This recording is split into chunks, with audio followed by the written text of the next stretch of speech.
Hello all, I come to you from scenic De Pere / Hobart. Um, Been a while since I've made a video. I don't really have much better to do right now, so make a little video.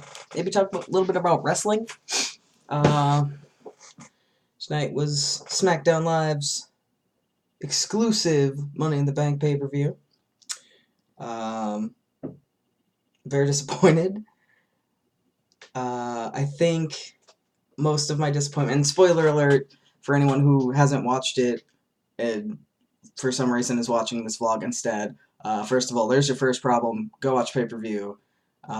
Second of all, the women's Money in the Bank match was supposed to be so important. And it was. And it was really cool to see the women on the SmackDown Live roster get to do what they did and be in that first match. But, man, it is not sitting right with me that James Ellsworth was the one that grabbed the briefcase. And I think that's most people's complaint. I know I'm far from alone on this. I'm happy for Carmella. I think that her and Tamina probably had the most to gain from winning that match, so I really think, that was a good move, giving her the briefcase. I'm just not happy at how it happened, and I'm kind of sitting in my feelings, I guess, about it because Sam is in St. Louis. She was at the pay-per-view, and normally this is the time of the night where we spend like 2 or 3 hours dissecting the entire pay-per-view and storylines and, being couch creative as we're so good at being. So I just need to mention that, just need to get off my chest. Man, women deserve so much better. Carmella deserved so much better than to have that fucking thumb ET looking motherfucker hand her that title or the briefcase, whatever. But anyway, for those of you who are here for non-wrestling news, that's all I'm gonna say on the matter. Probably not. So let's see. It is June 18th. It is Father's Day, 2017.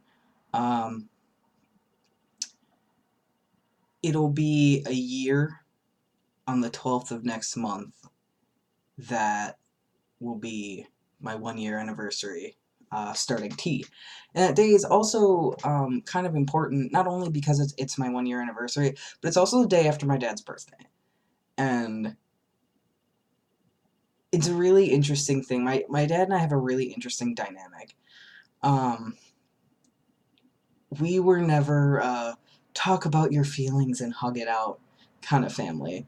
Now that I'm in my late 20s, like, we hug when we say goodbye. I don't know if you can hear me over the plane right now. Perks of living by an airport. We didn't really start hugging until, my late 20s, and I think most of that is probably because of, my mom's influence, because she's a hugger, and very, let's talk about your feelings, let's talk about how you're doing. And my dad and I were never like that, so it's a weird, uncharted territory. I never actually came out to him as a lesbian when I still identified as such.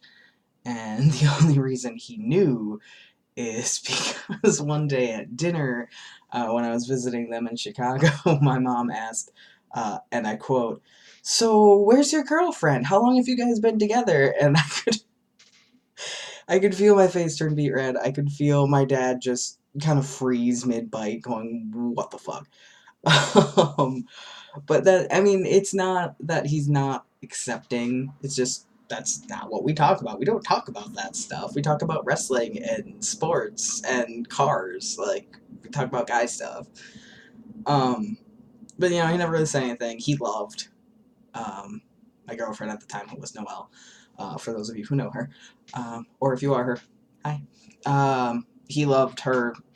He didn't have a problem. We slept in the same bedroom when we visited. It was a non-issue. To this day, I have not officially come out to him as a trans man.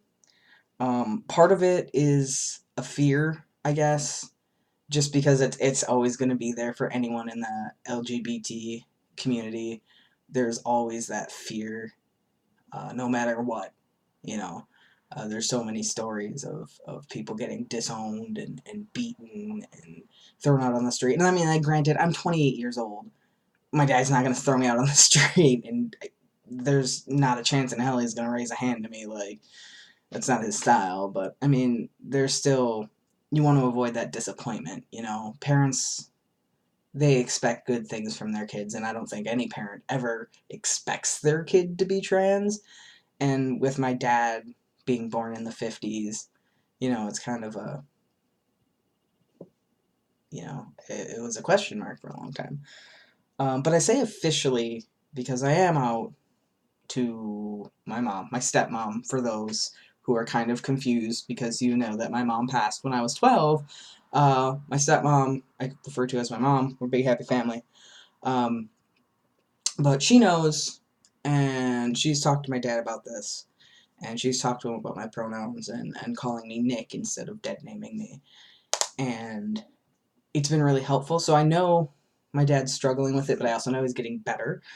And I do know that at some point I would like to have the conversation with him. I just don't know like how to broach that subject, because it's not like I don't have the signs. Like, I've got this beard now, I'm growing a mustache, my voice has probably changed, so I'm told. My hair is a lot shorter than it was. Um, you know, eventually I'm gonna get top surgery. That's something I've been looking into lately. It's not it's not like you can hide at this point in my transition. It's not like I can hide being trans, for, you know, my parents.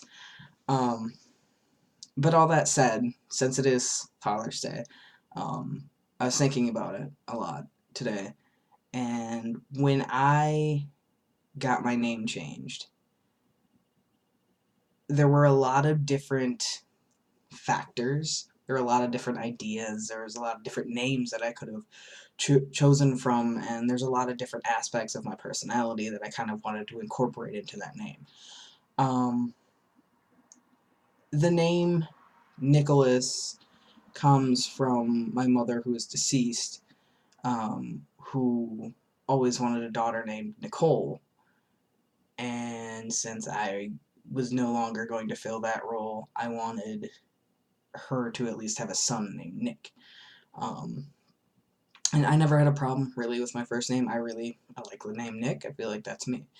But for my middle name, growing up, my middle name I shared with someone who I really didn't want to share a middle name with, someone who was supposed to be important in my life and who wasn't, who was a non-factor, and who I don't think deserves any time of my day. Um, she might be the best person in the world, but um, I haven't seen it. I don't want to see it. I don't really care. It, I don't, you know, I don't wish like bad things on her. Like, I'm just apathetic towards her existence. I don't care. Um, so when I was thinking about my middle names, the names James and Sean are very close to my heart for reasons that you either know or you don't. And if you don't know, I'm not explaining it. Um, you know, there's a lot of people that I've idolized. A lot of, you know, even like celebrities and stuff. I mean, I was a 20, at the time, 27-year-old who was able to choose my own name. Like, that's awesome. But really, it came down to when shit got bad, and after my mom passed, shit got bad. Um, my dad, despite all of his flaws, he continued to work 60, 70 hours a week. He continued to make sure that there was food on the table, to make sure that he was trying to do right by me and to raise me well and do everything that he could within his power to give me, you know, teenage years that I deserved, you know, to help me be a normal teenager. And really, looking back on it, there was only ever one middle name for me, and that was Robert, which is my dad's name. And it's just, we don't, like I said, we don't talk a lot, and I know at some point my mom told him that I chose Robert as my middle name, and he was very perplexed by it because we don't show emotion. But my dad is one of the most stand-up dudes um, I've ever known.